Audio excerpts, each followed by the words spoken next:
I've played tons of board games, but these 10, I just can't stop playing them. If you're anything like me, you might get hooked too. So let's start with number 10.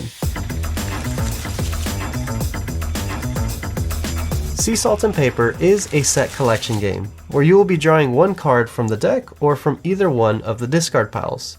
You'll slowly be accumulating points throughout the cards that you collect, and first to a certain amount of points wins the game. I love how this game is so simple, but the decisions are very meaningful. You have so many options to choose from in how you want to score your points, either through duo cards, where you get a set of 2 cards, enabling an effect, or you can just go the set collection route, where you just collect seashells and accumulate points that way. Or you can choose to be a little mean and steal cards from your opponents. This game has a lot of crunch for such a small game. It's a little box, but there's a lot to think about in which route that you want to score points. But one of the funnest things that I enjoy about this game is how you end each round. You can end the round in one of 2 ways. Once someone has 7 or more points, they can choose to just say stop, and everyone stops and gains the points that they have. Or you can say last chance. And what that means is you reveal the points that you have, and each opponent has one more turn to see if they can beat the points that you have. Once everyone's taken their last turn, whoever has the most gains the points that they have. Everyone else doesn't. Yeah, it's a big gamble, but if you play it correctly, you can really widen that gap between you and your opponents. For such a small game, there is a lot of game here. This is Sea Salt and Paper. If you're enjoying the content so far, please feel free to hit the like and subscribe button. Now, on to number 9. Boop is an abstract strategy game where you will be placing kittens on a bed, booping opposing kittens. Once you place 3 kittens in a row, you graduate one of them into a cat. Once you have 3 cats in a row, you win the game. Personally, I enjoy a lot of games that are quick to teach, but hard to master. That is, games with a lot of depth. Since this is an abstract strategy game, you do have to think outside of the box and outwit your opponent. But the theme is so cute where we can't help but smile when playing this game. The turns are snappy, and there's a level of depth in this game where you feel clever when you make a certain move, but the game itself doesn't burn you out. I personally enjoy abstract strategy games, but often when I do play them, at the end of the game, my brain feels fried. This has a good balance of approachability and depth where it keeps me coming back, and I continue to enjoy my time with this game. This is Boop. Now, on to number 8. In viticulture, the players find themselves in the roles of people in rustic, pre-modern Tuscany who have inherited meager vineyards. They have a few plots of land, an old crush pad, a tiny cellar, and 3 workers. They each have a dream of calling their winery a true success. Viticulture is a worker placement game where you're competing to have the most successful winery. You gain victory points mainly by completing wine orders. First to get to 20 points triggers the end of the game. Whoever has the most at the end of the game wins. I have learned that I personally just really enjoy worker placement games. I personally like the idea of placing a worker and gaining such action, but also a race between your opponent of beating them to that spot so they can't get there, or forcing them to use a different worker to get that set ability. But what I love in particular about this game is how the mechanics tie in so well to the theme, especially how you plant your own grapes in your own fields and how you harvest those grapes into the actual pads and convert those grapes into wine. And every round is another year, and every year your wine ages and becomes even more valuable. And by doing so, you're able to complete better wine orders, scoring more victory points. I just love how seamless the game plays, even with all the moving pieces. And I enjoy how the game really leans into the theme. You can exercise patience and allow your grapes and your wine to age and become more valuable over time while focusing on hiring more workers and building out more structures. Or you can be a bit more aggressive and create wines that are rosés, champagnes, and fulfill more wine orders but at the cost of having less workers and structures. The game itself just feels like wine. It just gets better and better with time. This is viticulture. Now, on to number 7. Scout is a ladder climbing card shedding game where you're trying to be the first to get rid of the cards from your hand. On your turn, you will have to play a set of cards or a run of cards, whether it be in ascending or descending order. And they must beat the cards that are currently in play on the table. 2-3 cards beat 2-2 cards, but more cards always beat less cards. Pretty straightforward, but the caveat is you cannot rearrange the cards on your hand. You must play them as they are. If you can't beat what's currently in play, you will have to do what's called the scout action, which is grab one of the cards in play. If you do so, your opponent gets 1 point. But when you grab a card, you'll notice that each card has 2 numbers, and you get to choose which number you want to use and place it wherever you like in your hand. So come next turn, you'll have something real good to play. This is such a simple and clever game, and I've noticed that this is a good teach, especially for those who just play old card games. Either you just play a set of cards or a run of cards. You just have to beat what's in play. The game has a good balance where you can play this casually and have a nice conversation within the group, but also it can be pretty thinky where you can really strategize, especially with where you place your cards when you have to scout, so that you can put a big hand where no one else can beat.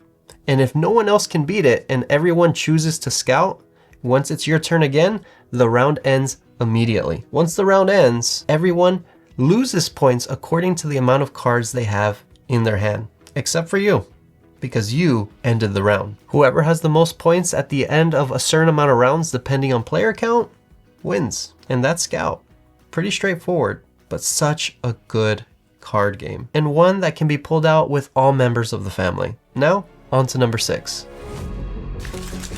Dune Imperium Uprising is a blend of deck building with worker placement. Each player is competing to get to 10 points. Once someone reaches 10 points, the end of the game triggers. Whoever has the most at the end of the game wins. Now, I've talked about this game and how it is my #1 favorite game of all time.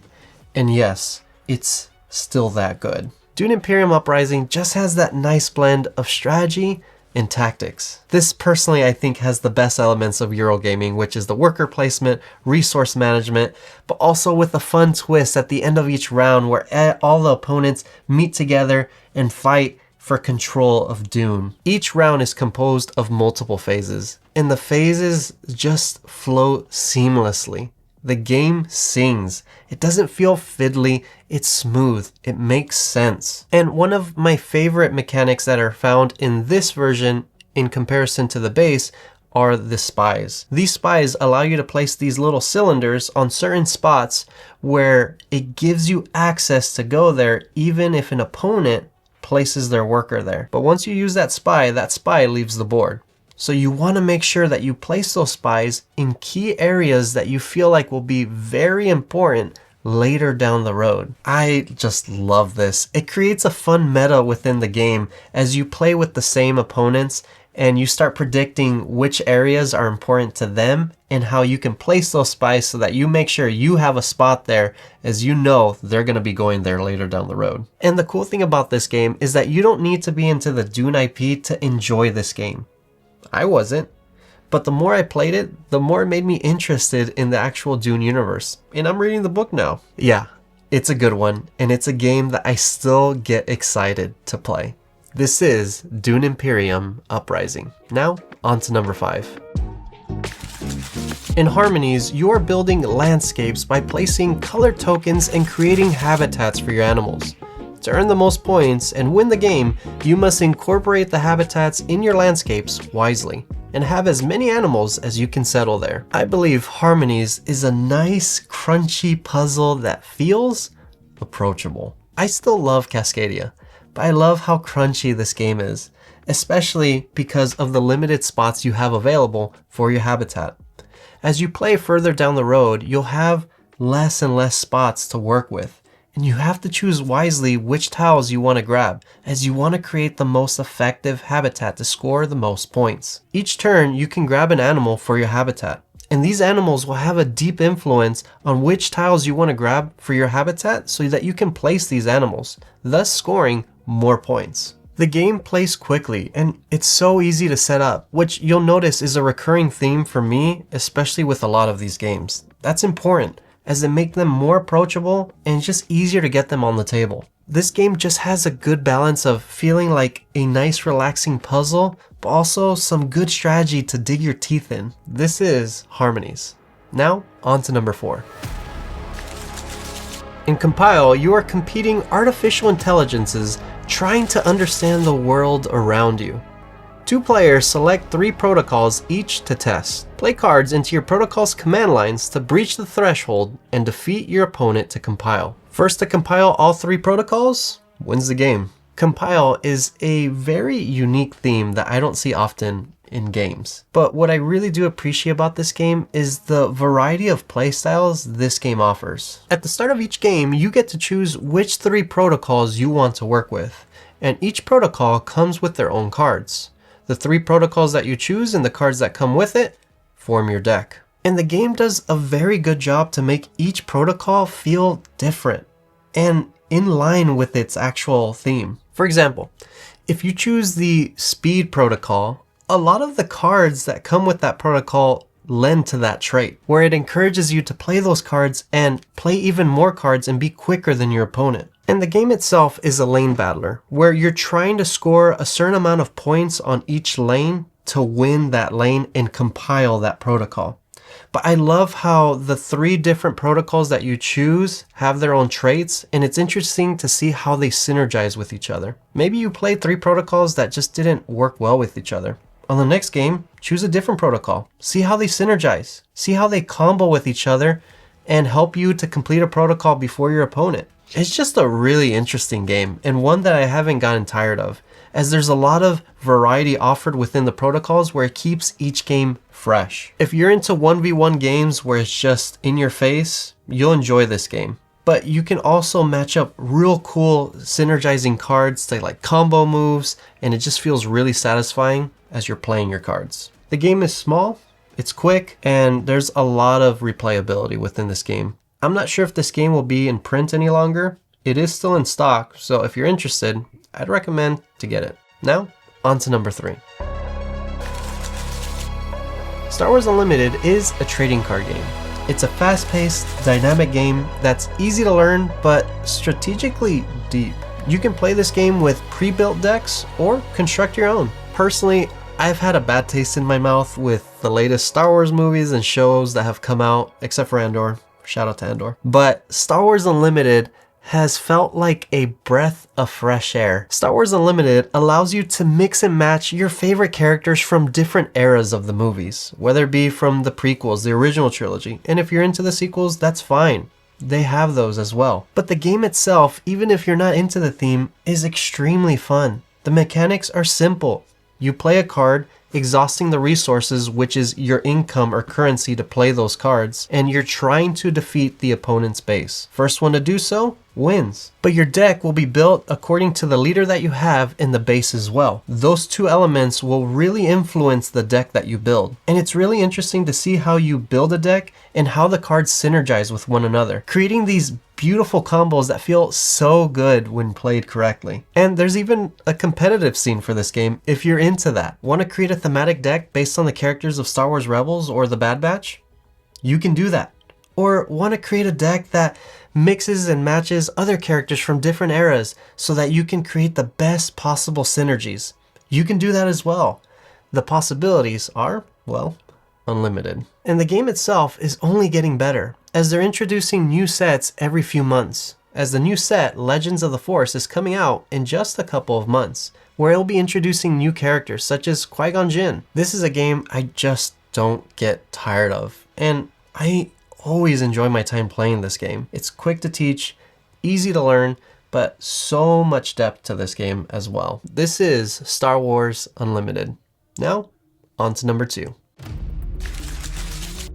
Moon Colony Bloodbath is an engine-building, engine-losing tableau game with a shared deck the players build that makes things happen. Many of them bad things that kill people in your moon colony, but some positive, and some that let you build up. The game lasts until one player's moon colony has no people remaining, or until the players reach the bottom of the event deck. At that point, the player with the most survivors wins. I personally love how this game is just so quick and it plays seamlessly whether playing solo or with other people. I'm not a solo player, but I started playing this solo and this was a lot of fun, and it doesn't play any different than playing with other people. You have your communal deck and it's only going to get worse. But you have a hand of cards where you want to build your tableau, and it's really fun where when you start building those cards or those buildings for your moon colony, how it opens up a whole bunch of options for yourself as you take some actions to feed your colonists, but then triggering a certain effect for one of these other cards,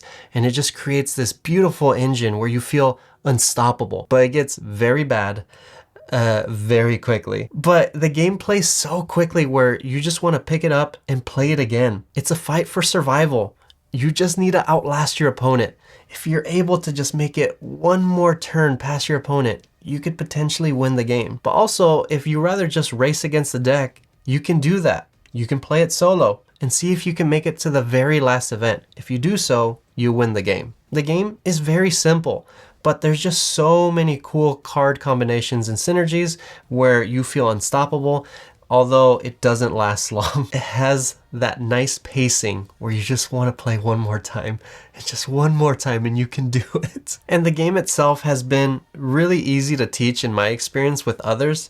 And I've taught this to other people who typically don't play modern board games. And this has been a nice little gateway to modern board gaming mechanics, such as like engine building, tableau building, and a lot of people have really enjoyed their time with this game. And yes, you will be at the mercy of the cards played. You won't have any control of the actual order, as you just shuffle the deck. But what you do have control of is when you take the work action, anytime that card is revealed, you have the choice of which action you want to make. So there is some player agency there of what actions you want to take. You only really get 4 actions the whole deck, but you have the choice in which actions you want to take. And depending on the cards and buildings that you have in play, it can really open up a lot of other actions when you play your cards correctly. Yeah, it's just a great game, very addicting, and it's on my list for a reason because you just want to keep playing again. This is Moon Colony Bloodbath.